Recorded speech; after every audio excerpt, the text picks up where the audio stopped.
Bin Laden is dead. Tonight, I can report to the American people and to the world that the United States has conducted an operation that killed Osama bin Laden, the leader of Al-Qaeda, and a terrorist who's responsible for the murder of thousands of innocent men, women, and children. It was nearly 10 years ago that a bright September day was darkened by the worst attack on the American people in our history. The images of 9/11 are seared into our national memory. Hijacked planes cutting through a cloudless September sky, the Twin Towers collapsing to the ground, black smoke billowing up from the Pentagon, the wreckage of Flight 93 in Shanksville, Pennsylvania, where the actions of heroic citizens saved even more heartbreak and destruction. And yet we know that the worst images are those that were unseen to the world.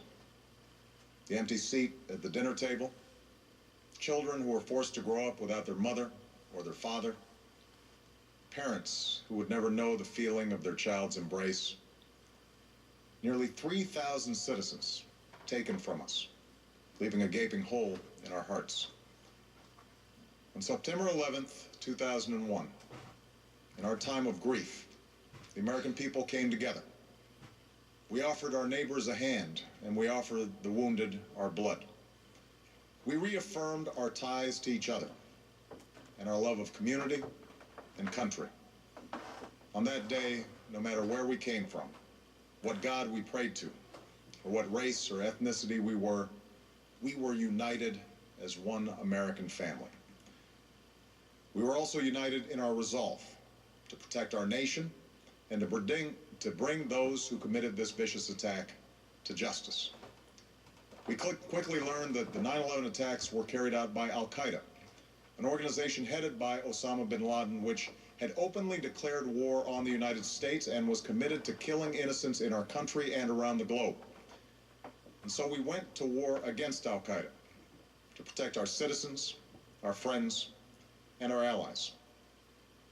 Over the last 10 years, thanks to the tireless and heroic work of our military and our counterterrorism professionals, we've made great strides in that effort. We've disrupted terrorist attacks and strengthened our homeland defense. In Afghanistan, we removed the Taliban government, which had given bin Laden and Al-Qaeda safe haven and support. And around the globe, we worked with our friends and allies to capture or kill scores of Al-Qaeda terrorists, including several who were a part of the 9/11 plot. Yet, Osama bin Laden avoided capture and escaped across the Afghan border into Pakistan. Meanwhile, Al-Qaeda continued to operate from along that border and operate through its affiliates across the world. And so shortly after taking office, I directed Leon Panetta, the director of the CIA, to make the killing or capture of bin Laden the top priority of our war against Al-Qaeda, even as we continued our broader efforts to disrupt, dismantle, and defeat his network. Then, last August, after years of painstaking work by our intelligence community, I was briefed on a possible lead to bin Laden. It was far from certain, and it took many months to run this thread to ground. I met repeatedly with my national security team as we developed more information about the possibility that we had located bin Laden hiding within a compound deep inside Pakistan. And finally, last week, I determined that we had enough intelligence to take action and authorized an operation to get Osama bin Laden and bring him to justice. Today, at my direction, the United States launched a targeted operation against that compound in Abbottabad, Pakistan. A small team of Americans carried out the operation with extraordinary courage and capability. No Americans were harmed. They took care to avoid civilian casualties.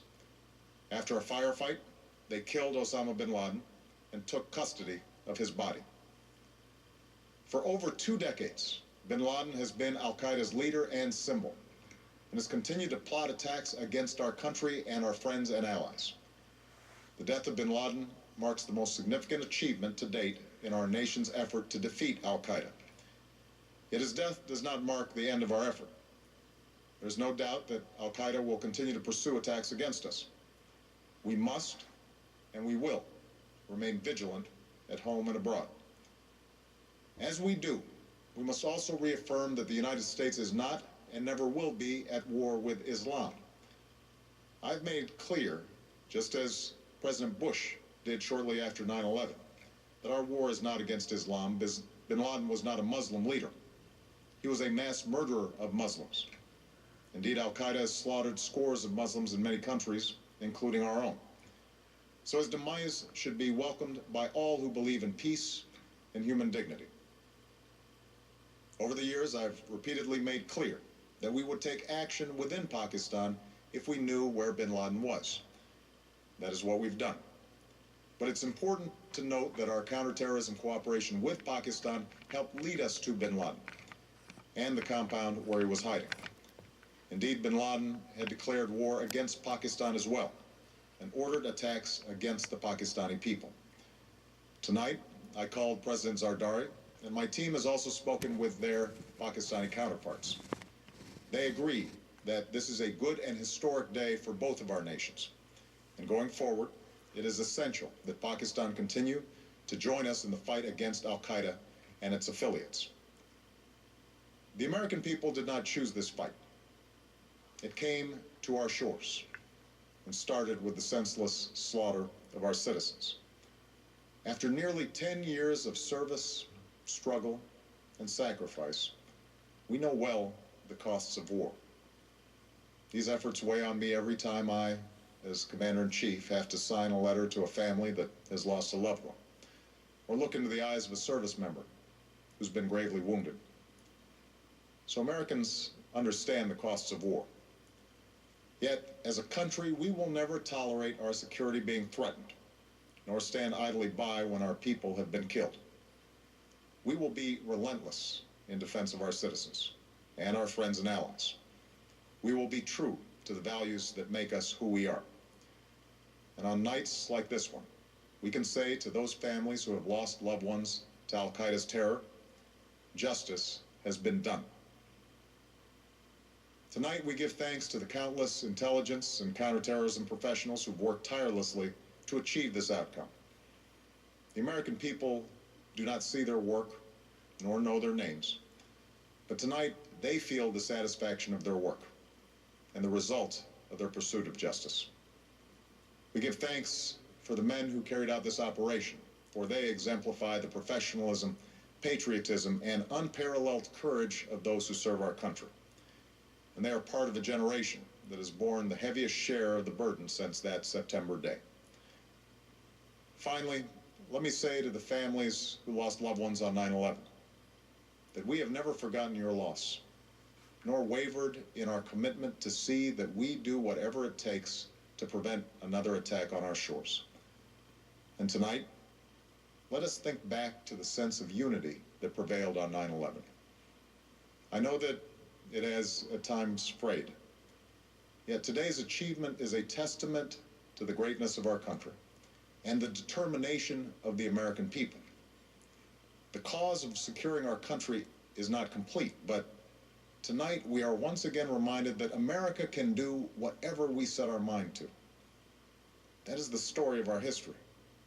Whether it's the pursuit of prosperity for our people or the struggle for equality for all our citizens, our commitment to stand up for our values abroad, and our sacrifices to make the world a safer place. Let us remember that we can do these things not just because of wealth or power, but because of who we are. One nation, under God, indivisible, with liberty and justice for all.